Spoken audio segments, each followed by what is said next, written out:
అదే RTV app వార్తల్ని క్షణాల్లో చదివే అవకాశం ఉంటుంది. ఒక న్యూస్ పేపర్, ఒక టెలివిజన్ ఛానల్ మీ చేతుల్లో ఎప్పుడూ ఉంటాయి.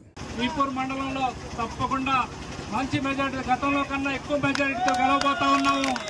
మీరందరూ గుర్తుపెట్టుకోండి, మన ప్రీతం ముఖ్యమంత్రి గారు వైఎస్ జగన్మోహన్ రెడ్డి గారు ఆయన ఏదైతే 2019లో ఆయన ఏదైతే నవరత్నాల్లో భాగంగా ఆయన ఇచ్చిన హామీలన్నీ నెరవేర్చి ఈరోజు పేదల గుండెల్లో ఆరాధ దైవంగా మారాడు. మీ అందరికీ తెలుసు, ఫస్ట్ టైం నర్సరావుపేట పార్లమెంట్ అభ్యర్థిగా బీసీ అభ్యర్థికి అనిల్ కుమార్ యాదవ్ గారికి పార్లమెంటు అభ్యర్థిగా ప్రకటించడం జరిగింది.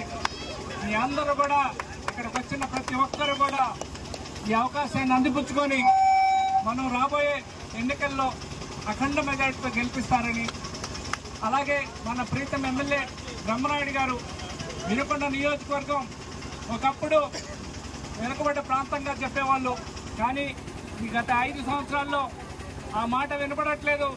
ఇప్పుడు అన్ని వసతులున్న బంగారు కొండగా అలరాడుతుందంటే అది మన ఎమ్మెల్యే బ్రహ్మనాయుడు గారి కృషి, మన ప్రీతం ముఖ్యమంత్రి జగన్మోహన్ రెడ్డి గారి చూపించిన అభిమానం, మన వినుకొండ నియోజకవర్గం మీద పెట్టిన అభిమానం వల్ల ఇవన్నీ జరిగినాయని ఈ సందర్భంగా చెప్పుకుంటూ, ఈరోజు ఆయన ఏదైతే లాస్ట్ టైం పెట్టుకున్న నమ్మకం మీద మళ్ళీ కూడా మన బ్రహ్మనాయుడు గారికి ఇంకొకసారి అవకాశం ఇచ్చి వినుకొండ నియోజకవర్గం మరింత ఇప్పుడు జరిగిన అభివృద్ధి మరింత అభివృద్ధి చెందాలన్నా, అలాగే మన మండలంలో అన్ని గ్రామాలు ఈరోజు అభివృద్ధి పదంలో ముందుకెళ్తా ఉన్నాయంటే ఇవన్నీ కూడా మీరు చూపించిన అభిమానం. ఈ అభిమానాన్ని తప్పకుండా మళ్ళీ ఇంకొకసారి మీరు అభిమానం చూపిస్తే తప్పకుండా ఆయన నిత్యం ప్రజలతో ఉండి మీకు ఏదైతే ఈ మండలంలో మీరు ఏదైతే నమ్మకం పెట్టుకుంటా అవన్నీ కూడా నెరవేర్చి మన ప్రాంతాన్ని అభివృద్ధి చేయడానికి ఆయన సంసిద్ధంగా ఉన్నారు. కాబట్టి మీరందరూ ఒక్కసారి అక్క చెల్లెములందరూ కూడా ఇక్కడ ఉన్నారు. ఇంతసేపు మీరు చూపించిన అభిమానానికి చాలా ధన్యవాదాలు.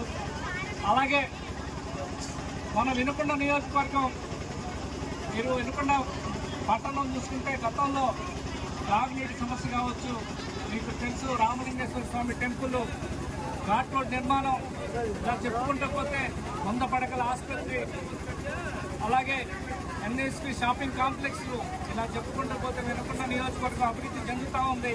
ఇలాంటి సమయంలో మరొక్కసారి మీరందరూ కూడా చేయి కలిపి ఇంకొకసారి అవకాశం ఇస్తే మన ప్రాంతం తప్పకుండా అభివృద్ధి చెందుతుంది, మన పిల్లల భవిష్యత్తు బాగుంటుంది. జగనన్న మళ్ళీ ముఖ్యమంత్రి అయితే మన పేదలందరికీ కూడా ఆయన చూపించే, ఇప్పుడు నాడు నేడులో భాగంగా పిల్లలందరికీ కూడా డిజిటల్ క్లాసుల్లో ట్యాబులు ఇచ్చి ఇంగ్లీష్ మీడియం చదువులు చదివించి మంచి స్కూల్ యూనిఫామ్ ఇచ్చి జగనన్న కోరిముద్రతో మంచి భోజనం పెట్టి ఇవన్నీ కూడా ఆయన, అలానే గ్రామ సచివాలయాలు, గ్రామంలో అన్ని అభివృద్ధులు ఎక్కడికో వెళ్లాల్సిన పని లేదు. ఒకప్పుడు తెలుగుదేశం ప్రభుత్వంలో జన్మభూమి కమిటీలని మీ అందరికీ కూడా నడ్డి విరిచేవాళ్ళు, వాళ్ళ పార్టీ వాళ్ళకి ఓట్లేస్తే సంక్షేమ పథకాలు ఇచ్చిన పరిస్థితి గతంలో ఉండేది. కానీ మన జగనన్న ప్రభుత్వం రాగానే అర్హత ఉన్న ప్రతి ఒక్కరికి కూడా సంక్షేమం ఇచ్చి ఈరోజు అందరూ కూడా జగనన్న వైపు చూసే పరిస్థితి నెలకొన్నదంతే. ఆయన చూపించిన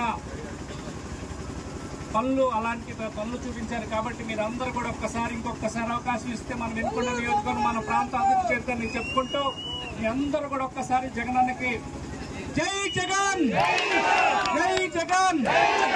మరిన్ని వీడియోస్ కోసం ఛానల్ ని సబ్స్క్రైబ్ చేయండి. లేటెస్ట్ అప్డేట్స్ కోసం వాట్సాప్ ఛానల్ ని ఫాలో చేయండి. అండ్ లింక్ డిస్క్రిప్షన్ లో ఉంది.